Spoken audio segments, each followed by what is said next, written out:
नुकताच शिंदे सरकारच्या संजय गायकवाड यांनी केलेल्या राष्ट्रीय नेते राहुल गांधीवर वक्तव्य केल्यामुळे त्यांच्यावर गुन्हा दाखल झालेला आहे। परंतु आज भाजपचे राज्यसभेचे खासदार अनिल बोंडे यांनी सुद्धा राहुल गांधी यांच्यावर वक्तव्य केले आहे।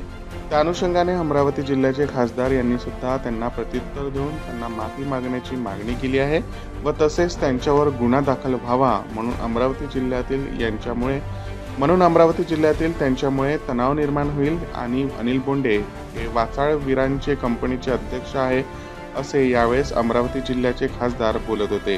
त्याचबरोबर पेशाने डॉक्टर आहे, त्यांना हे शोभत नाही, त्यांनी राहुल गांधी यांची माफी मागितली नाही तर अमरावती जिल्ह्यातील युवा काँग्रेसचे संपूर्ण पदाधिकारी अनिल बोंडे यांच्या घरासमोर आंदोलन करणार आहे असे या महाराष्ट्र सरकारने पंप स्टोरेज धाटणीच्या जलविद्युत प्रकल्पासाठी 7 कंपन्यांशी सामंजस्य करार केला आहे।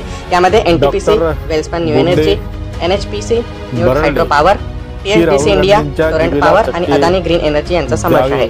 या करारामुळे 62,550 नवीन रोजगार निर्मिती होणार असून 35,240 मेगावॅट।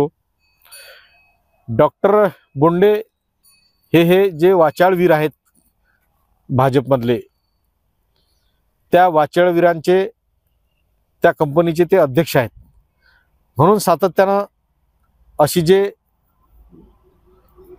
त्यांचे वक्तव्य येतात ते आपल्याला पाहायला मिळतात।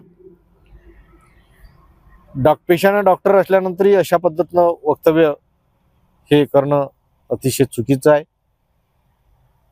म्हणून त्यांनी सभ्यपणा दाखवून एक या संदर्भात राहुल गांधीची माफी मागावी,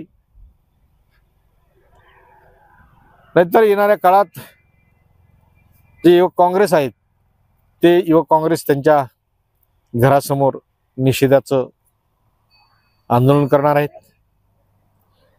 आणि यापुढे असे वक्तव्य होणार नाहीत याची किमान त्यांनी दक्षता घ्यावी। विशेष प्रतिनिधी नासिर शाह, अमरावती।